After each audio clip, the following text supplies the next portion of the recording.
Hey guys, welcome back to the channel. Today we're going over the 7-star Emboar Raid that is live this weekend and next weekend. We're going to be using this Garchomp to clear it. This video has taken a little bit longer than normal as I have been trying to clear it with multiple different Pokemon.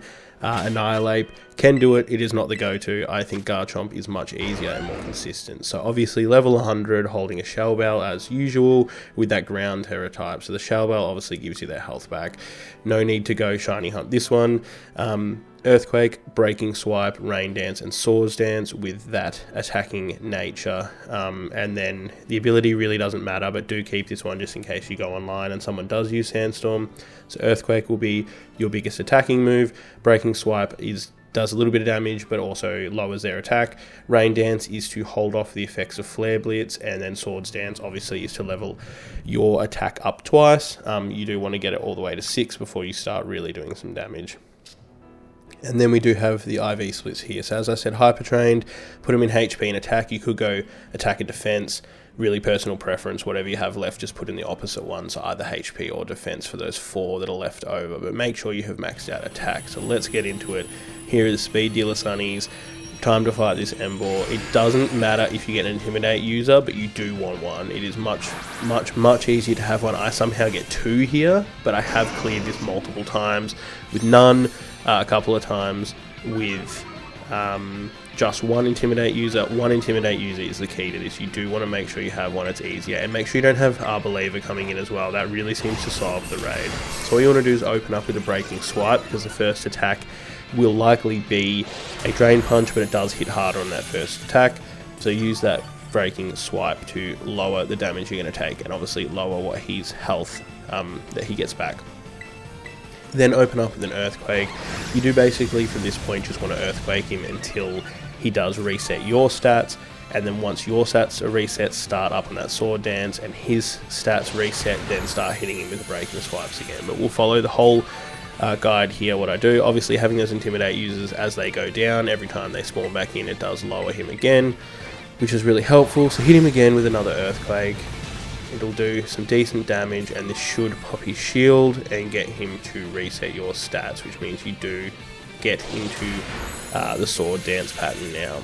So it depends sometimes. Obviously the timer, if someone goes down, it will be easier as the timer will hit faster. But there his shield goes up, and he should reset your stats immediately, but he does not always reset his own stats immediately. So that is what you need to keep an eye out for. You can't just assume.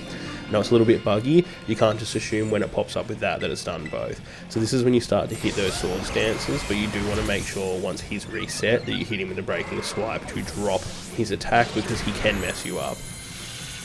Drain Punch again, obviously not hitting too hard, but you do want to minimize how much health he's giving himself back as well. There we go again. Hits with another Sword Dance. That puts us at +4, so you will go up 2 levels every time you use Sword Dance. Obviously, as you can see in the background, those Intimidate users going down and popping back up is super helpful for this. You do not need to. I know I've got 2 in this video, but that is just to make it easier for you guys to see the pattern of attacks that we do. So Emboar removes the negative effects on himself, which means his attack will be back up. So that's when I Terastallize and hit him with a Breaking Swipe, just for a little bit more damage and to drop the attack. So obviously it's twofold on that front for him. The lower his attack is, the lower he hurts you, and the lower his health comes back from Drain Punch. So he will at some point start to go into Flare Blitz. This is when you need to use Rain Dance to stop it. So we'll show you here, he does hit incredibly hard with Flare Blitz. You can get burned as well, which is really annoying. This raid seriously does seem to come down to luck a lot of the time. I have cleared it about 4 times now. But a crit will ruin your run, his attack pattern changing can ruin your run, all those kind of things. So there we go, hit him with a Sword Dance, that is going to put us at +6. He will not reset our stats again, so there is no need to do that anymore. We are locked in at max attack, we are done with that. He does hit with the Flare Blitz here. You see it does a heap of damage. So this is when you're kind of in that risk zone. Do you go for an Earthquake to heal up, or do you go for a Rain Dance to stop the damage? I would suggest a Rain Dance, because he seems to stop doing Flare Blitz once a Rain Dance is up. But his pattern does change. It's really unpredictable, guys, so keep going. If you do go down in this, don't give up. Just keep attempting it. Try and get different partners and things like that. This is probably the most annoying one of the last few few months, but that's what we want, right? We want hard raids, finding out weird builds to get it. There we go, hit him with the Earthquake, which will take our health. That's a huge hit we just hit on him then. Takes our health back up, and then that's basically when you know you're golden. So the only other risk points here are once his shield go down, which we will show you guys how to counter that as well. So once his shield goes down, he does double buff himself and then hit multiple attacks. I think he gets 4 moves in a row sometimes. So you want to hit him with the Earthquake again. Should take off a huge chunk of his shield and give us a lot of our health back, but the problem is when the shield breaks, he does increase his defense 2 stages and his attack 2 stages. Twofold. Obviously we're doing less damage to him, he's doing more to us. Incredibly annoying, so it's really important to make sure that once he does that you do hit a couple of those breaking swipes to lower his attack, and it is going to be slower because of the defense, but we don't really have a counter to that. And obviously this is where those Intimidate users come into it as well, because if they go down around this time and come back in, it will lower him by a stage as well, which is super helpful.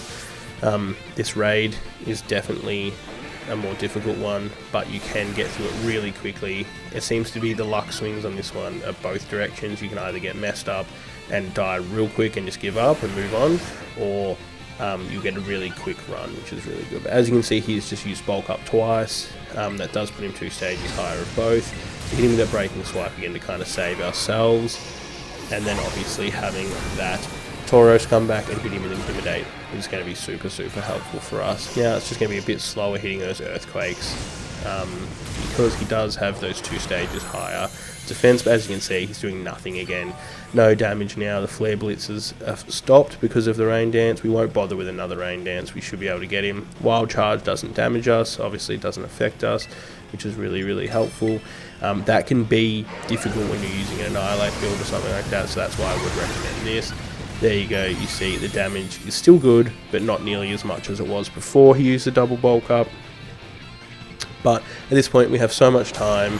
You could even go down, not that that's going to happen with the way you're being constantly knocking him down, but yeah, that's why those Intimidate users are important, guys. It does seem to mess you up if you do get Narbeliever.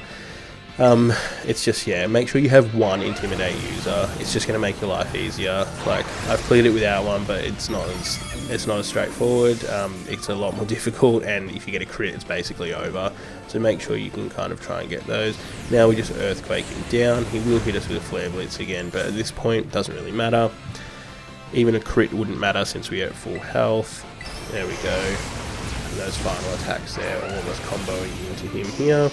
Now don't forget, guys, this is up for the next 2 weekends, and it does drop Herba Mystica, which means you can farm this to kind of get those herbs, get shiny hunting guides. We do have a lot of those shiny hunting guides videos on our channel, so if this has been helpful, guys, leave the guide a like, leave a comment if you have a better suggestion of build and things like that, and subscribe for all things Pokemon. We do put up a lot of videos. We will be doing a lot more guides, shiny hunting, especially as we move into the next few games, which God feels like an absolute mile away. If there's any specific shinies you guys need help with or anything like that, we do have a few specific guides for Paradox Pokemon. We do have the Fluttermane glitch, and we do have a guide on getting a shiny Applin from this tree method, so go check those out, guys. Don't forget to be farming that Herba Mystica this weekend. You will see here that I do get some. Sour is the one that I always struggle with, so it's good to get it, and we'll see you guys in the next one. Good luck. Peace.